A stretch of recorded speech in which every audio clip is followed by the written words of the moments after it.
குரு வணக்கத்துடன் இன்னைக்கு class start பண்ணிடலாம். 8th ஸ்டாண்டர்டில் சிவிக்ஸ் குடிமையியல்ல மாநில அரசு எவ்வாறு செயல்படுகிறது யூனிட் 1 பார்த்தோம். யூனிட் 1 நம்ம என்ன பண்ணிட்டோம், கம்ப்ளீட் பண்ணிட்டோம். இன்னைக்கு அதோட book back question and answer பார்க்கலாம். டிஎன்பிஎஸ்சி படிக்கிறவங்களும் இது ஒரு இம்பார்ட்டன்ட் லெசன் தான். இதை நீங்கள் நோட்ஸ் எடுக்கிறதா இருந்தாலும் இந்த லெசன் ஃபுல்லாகவே கவர் ஆகும். உங்களுக்கு நோட்ஸ் எடுத்துக்கோங்க. முதலமைச்சர் வருவாங்க, ஆளுநர் வருவாங்க, அதை தொடர்ந்து நீதித்துறை வரும். எல்லாமே நீங்கள் நோட்ஸ் எடுத்தால் தாராளமாக எடுத்து படிக்கலாம். சரி, ஓகே, நம்ம கிளாஸ் ஸ்டார்ட் பண்ணிடலாம். ஃபர்ஸ்ட் சரியான விடையை தேர்ந்தெடுக்கவும். ஒரு மாநிலத்தின் ஆளுநர் யாரால் நியமிக்கப்படுகிறார்? ஆளுநர் யாருப்பா நியமிக்கிறா? குடியரசுத் தலைவர். ஆல்ரெடி கிளாஸ்ல பார்த்தோம்ல. ஒரு மாநிலத்தின் ஆளுநர் யாரால் நியமிக்கப்படுகிறார்? குடியரசுத் தலைவர். செகண்ட் ஒன், மாநில அமைச்சரவை குழுவின் தலைவர் யாரு? முதலமைச்சர். மாநில அமைச்சரவை குழுவின் தலைவர் முதலமைச்சர். மாநில சட்டமன்றத்தை கூட்டவும் ஒத்திவைக்கவும் அதிகாரம் பெற்றவர் யாரு? ஆல்ரெடி பார்த்தாச்சு, ஆளுநர். சட்டமன்றத்தை கூட்டவும் ஒத்திவைக்கவும் அதிகாரம் யாருக்கு இருக்கும்? ஆளுநருக்கு தான் இருக்கும். உயர் நீதிமன்ற நீதிபதிகளை நியமிப்பதில் பங்கு பெறாதவர் யாருன்னு கேட்குறாங்க. நல்லா கொஸ்டினை 1க்கு 2 தடவை ரீட் பண்ணி ஆன்சர் சொல்லுங்க. உயர் நீதிமன்ற நீதிபதிகளை நியமிப்பதில் பங்கு பெறாதவர், அதாவது யார் அதில் பங்கு பெற மாட்டாங்கன்னு கேட்டிருக்காங்க. ஸோ நல்லா கவனிங்க. ஆளுநர் பங்கு பெறுவார், உயர் நீதிமன்ற தலைமை நீதிபதி இருப்பாங்க, குடியரசுத் தலைவர் இருப்பாங்க. இப்போ யார் இருக்க மாட்டான்னு பார்த்தா முதலமைச்சர். ஆன்சர் யாரு? முதலமைச்சர். நெக்ஸ்ட், உயர் நீதிமன்ற நீதிபதிகள் ஓய்வு பெறும் வயது. நம்ம ஆல்ரெடி படித்தோம் இல்லையா கிளாஸ்ல, எத்தனை? 62. 62 வயசுல தான் அவங்களோட என்ன பண்ணுவாங்க, ஓய்வு கொடுப்பாங்க, ஓய்வு எடுத்துக்கலாம். அதாவது என்ன பண்ணுவாங்க, உயர் நீதிமன்ற நீதிபதிகளின் பணி ஆண்டு சொல்லுவாங்க இல்லையா, அவங்க அதுவரையும் பதவியில் அவங்க இருந்துக்கலாம். 2, செகண்ட் ஒன், கோடிட்ட இடங்களை நிரப்புக. ஃபர்ஸ்ட் ஒன், இந்தியாவில் உள்ள மொத்த மாநிலங்களின் எண்ணிக்கை.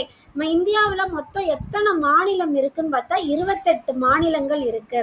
செகண்ட் ஒன், ஆளுநரோட பதவிக்காலம் எத்தனை? 5 ஆண்டுகள். ஆளுநரோட பதவிக்காலம் எத்தனை ஆண்டுகள்? 5 ஆண்டுகள். மாவட்ட நீதிபதிகள் யாரால நியமிக்கப்படுகிறாங்க?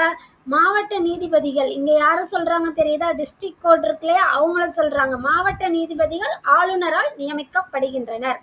ஆளுநர் ஒரு மாநிலத்தின் தலைவர் ஆவார். ஆளுநர் ஒரு மாநிலத்தோட தலைவர் ஆவார். ஓகே, நெக்ஸ்ட் 5வது, ஒருவர் சட்டப்பேரவை உறுப்பினராக வயது நிறைவடைந்திருக்க வேண்டும். அதாவது இப்போ லாஸ்ட் வீக்கில் நமக்கு எலெக்ஷன் நடந்துச்சுல, அதில் வேட்பாளர்கள்லாம் நின்றாங்களா, அவங்களுக்குலாம் அவங்க எத்தனை வயசு கம்ப்ளீட் ஆயிருந்தா அந்த சட்டப்பேரவையில் வெற்றி பெற்று உறுப்பினராகவும் 25 இயர்ஸ், எத்தனை வயசு? 25 வயது கம்ப்ளீட் ஆயிருக்கணும் அப்படின்னு சொல்கிறாங்க. சரி, ஓகே. தேர்டு, மேட்ச் பொறுத்துக. ஆளுநர் பெயரளவு தலைவர். இது ஆல்ரெடி நான் சொல்லிட்டேன். குடியரசுத் தலைவருக்கு இதே தான் வரும். ஆளுநருக்கும் பெயரளவு தலைவர், குடியரசுத் தலைவரும் பெயரளவு தலைவர் சொன்னோம் இல்லையா. முதலமைச்சர் உண்மையான தலைவர்.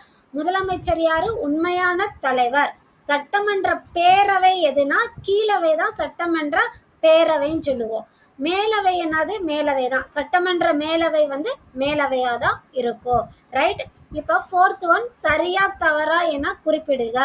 ஃபர்ஸ்ட் ஒன், முதலமைச்சர் மாநிலத்தின் தலைமை நிர்வாகி ஆவார். முதலமைச்சர் கிடையாது, மாநிலத்தோட தலைமை நிர்வாகி யாரு? ஆளுநர். இந்த இடத்துல என்ன கொடுத்துருக்காங்க? முதலமைச்சர்னு சொன்னனால இது தவறு. இந்த ஸ்டேட்மெண்ட் என்னது? தவறு. செகண்ட் ஒன், ஆளுநர் சட்டமன்றத்திற்கு 2 ஆங்கிலோ இந்திய உறுப்பினர்களை நியமிக்கிறார் அப்படின்னு சொல்லியிருக்காங்க. இங்க என்ன கொடுத்துருக்காங்க? 2 ஆங்கிலோ இந்திய உறுப்பினர்கள் சொல்லியிருக்காங்க. ஆனா ஆன்சர் என்னது? ஒரே ஒரு ஆங்கிலோ இந்திய உறுப்பினர்களை தான் ஆளுநர் சட்டமன்றத்துல நியமிப்பாரு. அப்ப இதுவும் என்னது? தவறான ஒரு ஸ்டேட்மெண்ட், தவறு.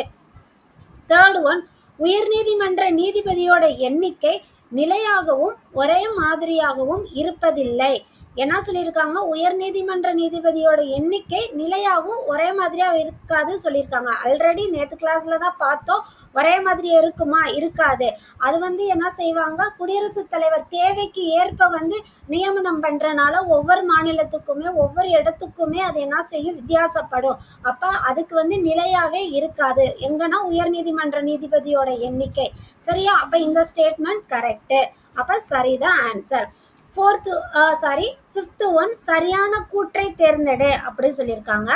மாநில சட்டமன்ற உறுப்பினர்கள் கீழ்கண்டவற்றுள் யாரை தேர்ந்தெடுப்பதில் பங்கு கொள்கின்றனர் அப்படின்னா என்னன்னு புரியுதா? இப்போ எலெக்ஷனுக்கு ஓட்டு போட்டு ஜெயிக்கிறாங்களா, 234 தொகுதியிலேருந்து வேட்பாளர்கள் உறுப்பினர்களாக உள்ள போவாங்க, அவங்க தான் சட்டமன்ற உறுப்பினர்கள். அந்த ஜெயிப்பாங்க இல்லையா, அவங்க அந்த உறுப்பினர்கள் யாரை தேர்ந்தெடுக்கிற தேர்தலெல்லாம் பங்கு கொள்றாங்கன்னு இதுதான் கொஸ்டின். புரியுதா? நம்ம கிடையாது, அந்த உறுப்பினர்கள், சட்டமன்ற உறுப்பினர்கள் யாரை தேர்ந்தெடுப்பதில் பங்கு பெறுகின்றன்னா இந்த கீழே கொடுத்துருக்காங்க இல்லையா, இந்த தேர்தலில் எந்தெந்த தேர்தலெல்லாம் அவங்க இருப்பாங்க, போய் ஓட்டு போடுவாங்க அப்படின்னு கேட்குறாங்க. குடியரசுத் தலைவர் தேர்தலில் இருப்பாங்களா? கண்டிப்பாக சட்டமன்ற உறுப்பினர்கள் ஓட்டு போடணும், இருப்பாங்க. துணை குடியரசுத் தலைவர் தேர்தலில் இல்லை, இருக்க மாட்டாங்க. ராஜ்யசபை உறுப்பினர்கள் தேர்ந்தெடுக்கும் போது இவங்க தான் ஓட்டு போடணும், ஸோ இருப்பாங்க சட்டமன்ற உறுப்பினர்கள். சட்டமன்ற மேலவை உறுப்பினர்கள் தேர்ந்தெடுக்கும் பொழுது இவங்க இருக்கணும். ஸோ 1, 3, 4 இது மட்டும்தான் சரி. துணை குடியரசுத் தலைவரை தேர்ந்தெடுக்கிறதுல இவங்க பங்கு எதுவுமே கிடையாது, ஸோ அது தவறு. அப்போ இதுக்கு ஆப்ஷன் இ 1, 3 மற்றும் 4 சரி. Okay, right. இதோட யூனிட் 1ஓட புக் பேக்கும் கம்ப்ளீட் ஆயிடுச்சு. யூனிட் 1 நம்ம என்ன செஞ்சாச்சு, கம்ப்ளீட் பண்ணியாச்சு. இனி என்னோட பார்ட் இல்லை, உங்களோட பார்ட்டு தான் இருக்குது. நல்லா படிங்க, புரியும். பார்த்ததுக்கு நன்றி. நாளைக்கு வேறு ஒரு வீடியோ பார்க்கலாம். தேங்க்யூ.